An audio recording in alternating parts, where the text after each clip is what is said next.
The Oscars are upon us, and a couple horror movies actually got nominated. Progress? Perhaps, but still clear the Academy has a thing against horror movies in general. So today I'm going to go through the biggest horror movie snubs from 2000 to 2024. Starting with 2000, American Psycho, Best Actor. Yeah, this one was a big miss by the Academy, but unsurprising, not just because it's horror, but because of how controversial the source material was. It's too bad, because Christian Bale gave a phenomenal performance as psychopath Patrick Bateman, a man so conflicted with different desires and identities that it makes him a massive challenge to play. Is he a yuppie who craves violence? Is he a desperate loser who wants to fit in? Does he actually despise the same crowd he's trying to emulate? Christian Bale flawlessly performs each of these modes, as well as a full character arc from controlled murderer to feral maniac. It is a heavy, multi-dimensional role that I can't see anyone else pull off. I just had to kill a lot of people, and I'm not sure I'm gonna get away with it this time. 2001, not applicable, although Cairo is worth a shout out. It is my favorite tech horror film and seamlessly merges tech and the supernatural. Still, I'm not going to just crowbar in something for completion's sake. However, if you all think I missed something obvious, let me know in the comments. Moving on. 2002, Best Director, 28 Days Later. I'm tempted to go with Best Actress for May because of Angela Bettis. It is downright stupid how good she is in that movie. Still, I think Danny Boyle did his best directing here. Shooting the infected with a faster shutter speed gave them a frenzied and unnatural look, and then shooting our protagonist in the same way in the climax was a stroke of genius. I love how the explosion sequence is cut together, how the songs are established and reintroduced. A healthy variety of shots convey a wide range of tones. For 28 Days Later isn't start to finish misery, but scene to scene, even moment to moment, can be romantic, horrifying, or even tranquil. The fact this all blends together is a mark of a talented director. 2003, Best Original Score, A Tale of Two Sisters. There's a lot to like about this South Korean horror drama. The emotional performances, the vivid production design, the bed scene, which is absolutely terrifying, but the score is just gorgeous. You can skim through the soundtrack online, and something you may notice is that while there are consistent instruments like strings and woodwinds, and there is a consistent level of tragedy, there are so many genres to this music as well. Some sound like lullabies, others like sharp horror stings, some are almost playful, and one particular track is a heavy waltz. Like the directing in 20 Days Later, the score in The Tale of Two Sisters is not only well crafted, but works beautifully for each corresponding scene. It's pretty incredible, and the film wouldn't work half as well without it. 2004, not applicable, although I do love the movie Shutter from Thailand. Don't worry, there won't be many of these. 2005, Best Production Design, The Descent. Okay, this is funny. The Descent and The Cave both came out around the same time, and both were horror films taking place in a cave. The latter was shot in an actual cave, and The Descent built their own. But the funny part is that as hardcore as it is to shoot in a real cave, The Descent has a stellar reputation, and The Cave got obliterated by critics. Yes, The Descent had a good story, a believable sisterhood, and memorable scares. But I think the fact that much of the cave was a set meant that they had more control of the environment, and thus could tailor it to specific sequences. And this meant that the film could give us, well, highlights. They could provide new ways to freak us out. This is all to say that the design is exceptional. As someone who's been caving before, I completely believed that this was a real cave. The team also reused sections from different angles to get most out of its set. The Descent's production design is ominous, claustrophobic, and realistic, and I love it. All right, we're gonna move now. Take hold of my arm, all right? I'm gonna move slowly. That's it. Grab my arm. Okay. Okay, come on. Just slowly. Okay? Okay, come on. 2006, Best Visual Effects, Silent Hill. Look, I don't even think this film is that great, but when it gets right, it really gets right. And a big standout are the visual effects. There are the more environmental effects that look great, but it's the monsters that truly shine.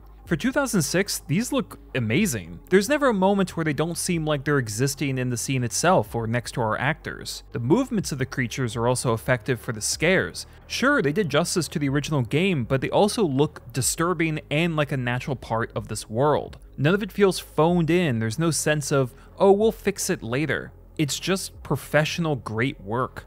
2007, Best Supporting Actor, Funny Games. Picking just one performance is tough, everyone is killing it here, but I'm going with Brady Corbett for so effectively playing someone so quietly deranged. The performance comes across as more careful, studied, and manicured, in the best sort of way, like the actor is slowly turning dials to make you steadily more uncomfortable even if the character isn't doing anything sinister. Every expression, every bit of body language is fine-tuned to give you that horrible and entertaining feeling of, oh, this is not right. Now, am I overthinking this? Did the actor really put in such precise work in these scenes? Or is he just a natural? I don't know, but the effect hit me with something fierce.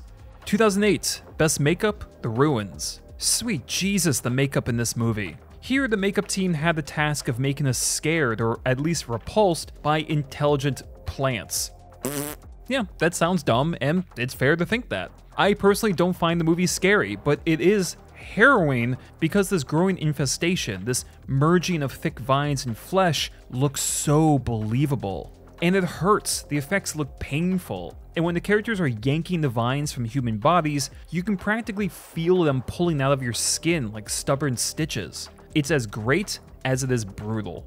2009, Not Applicable. This is the last one on the list today. 2010, Best Supporting Actor, Black Swan. Black Swan has no shortage of praise, especially for its lead performance and directing, and rightfully so. What stunned me most was when the awards dust settled, and no one seemed to be discussing Vincent Cassel as a sleazy director of the ballet. Cassel plays it with a naturalism that is almost frightening. He's not a sniggering villain, but someone I could fully buy in this environment. You could label him as a simple pig that uses his authority to sleep with dancers, there's definitely evidence of that, but the character's passion for the dance, for the message, feels genuine, and creates a character that, for me, is deeper and more interesting to watch. The authority, the enthusiasm, the cadence of his dialogue that implies expertise, Vincent Cassel nailed it.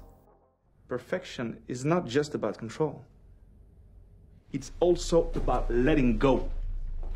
Surprise yourself so you can surprise the audience. Transcendence. And very few have it in them. 2011, Best Original Screenplay, Kill List. This one's a trip.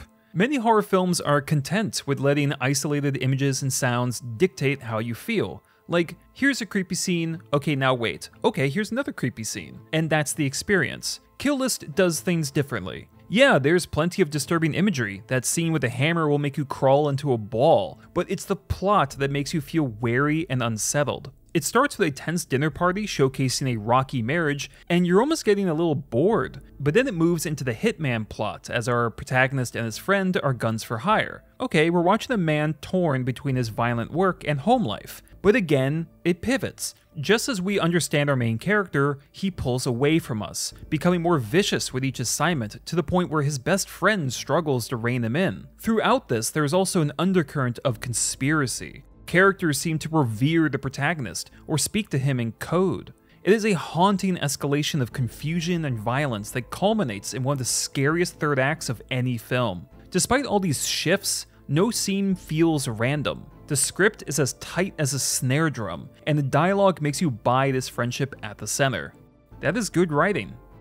2012, Best Supporting Actress, The Possession. The Possession isn't a great movie. It's essentially the same exorcism movie you've seen a dozen times, except that it's Jewish instead of Catholic. It's one of those odd 6 out of 10s that you have to see, and you have to see it because of Natasha Colles, who plays the girl being possessed. She is so good that she makes the adults look like first-timers. When she shrieks during an exorcism, you can tell the actress is holding nothing back. When she pretends to be slapped by her father, her reaction is so gut-wrenchingly real, it's almost enough to make you disbelieve what you saw with your own eyes. She captures the subtle moments too, the head turn and small tear as her father prays.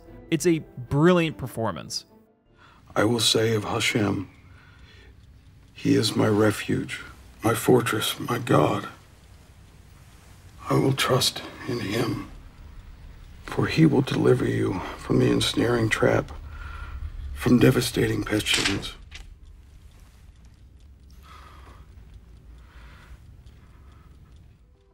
2013, Best Director, Under the Skin. Under the Skin has a lot going on, moving from suspenseful alien horror to a character study about womanhood and humanity. The music is pure cosmic horror, and Scarlett Johansson is great, but the directing is fantastic. Glazer keeps exploring new ways to tell this story. Everything with the alien comprises of white and black voids, keeping the sense of the unknown intact. The film includes elements of found footage, as the actress talks to random people on the street, some of whom didn't even know they're being filmed. The shots and editing become more intimate and peaceful as the character changes, only to be broken by the anxiety of the ending. The introduction tells you everything you need to know without a single word. Glazer took what could have been a straightforward sci-fi horror and turned it into something unforgettable. 2014, Best Original Score, It Follows. This music managed to be nostalgic and fresh, 80s synth and modern chiptune, scary in standard ways and in new ones. The main theme is memorable and commanding. The in-between tracks, those rumbles and echoing chords, serve the film's overall purpose of keeping you on edge. The score complements the movie so well. And of course, there's the fact that it sounds good, catchy, without losing that tension. 2015, Best Cinematography, The Witch. The Witch looks wonderful in a horrible, ominous sort of way, and some of the more striking shots are centered and wide. For me though, the close-ups and broken frames are even more effective. Every shot of an animal in The Witch makes him look demented. The use of natural light looks great and immerses us in the time and place. I enjoy a quick, frenzied film if it suits the story, but I also appreciate a movie like this, where each shot is steady and set up with purpose. Boo! There you are. There you are. Boo!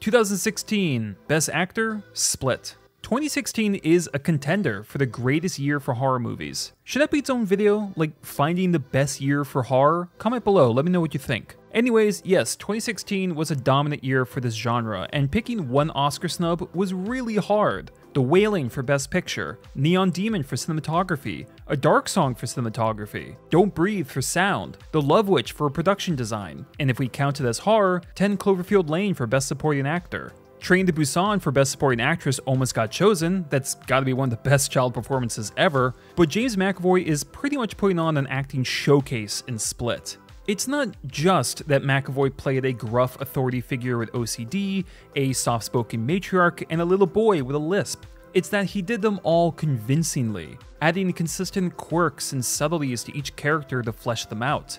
At one point, he plays a character performing as another, and watching him slip from role to role is amazing. Each character is creepy or at least off-putting in their own way as well, never letting the film devolve into pure comedy. Don't worry. I'll talk to him. He listens to me.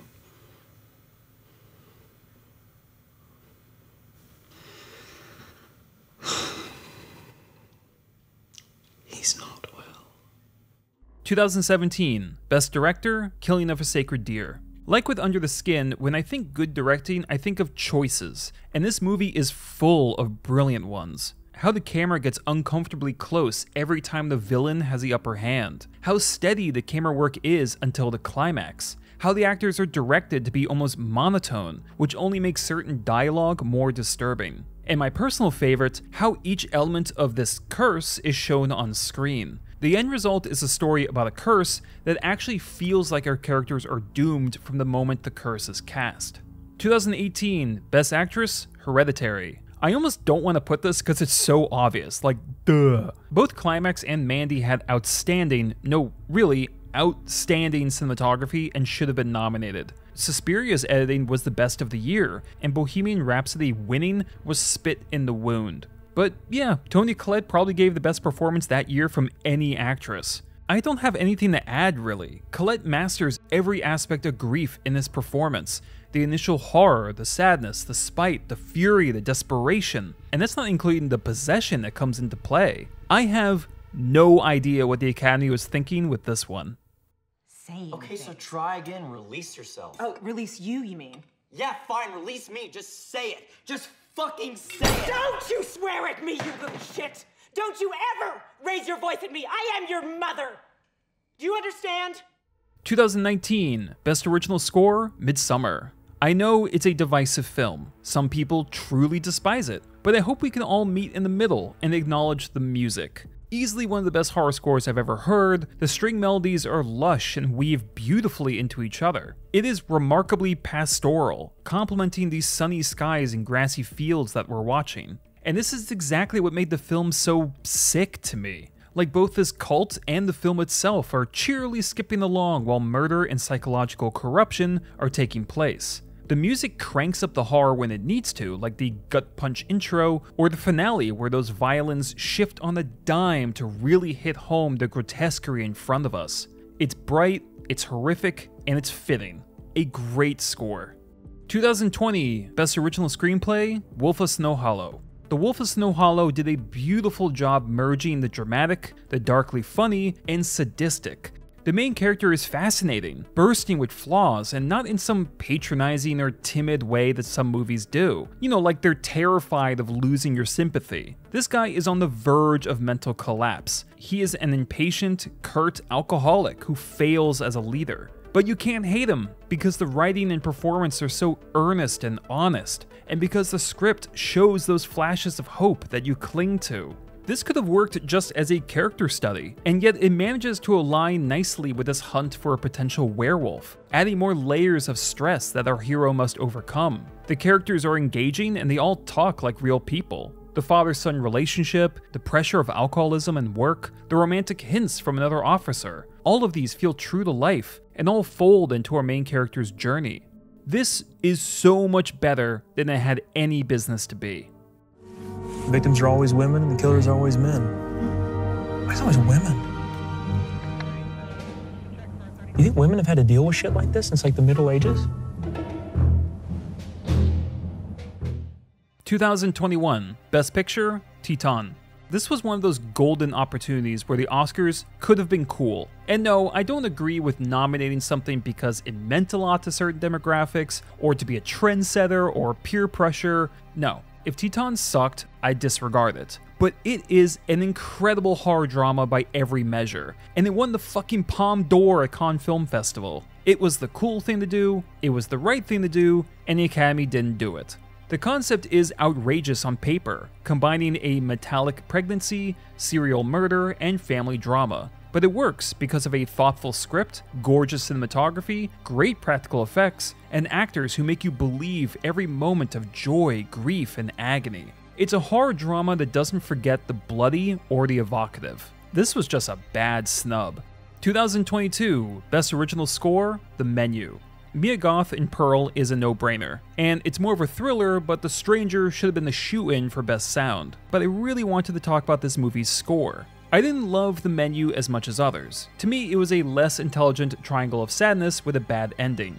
Still, I enjoyed it for Ralph Fiennes, Hong Chow, the editing, and especially the music. When the scene mocks the rich and pretentious, the music becomes so fancy it's almost gaudy. And over the course of the film, those strums and plucks of the violins become more and more disconcerting until it evolves into a full-on horror score. The mix of the music is great. I mean, those strings sound so full and rich. Composer Colin Stetson also did the score for Hereditary, and really knows how to straddle that line between dreamlike and nightmarish. The melodies rise to breathtaking at points, and even in moments I was rolling my eyes at the story, the music always brought me back into the fold.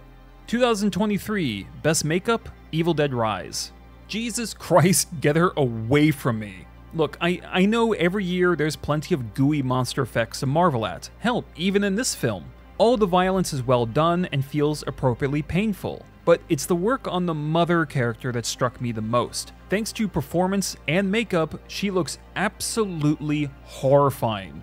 I don't have much else to say other than... Hey there, cutie pie. You don't look so good, Mom.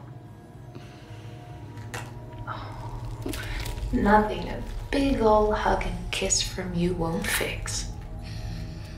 Open up now.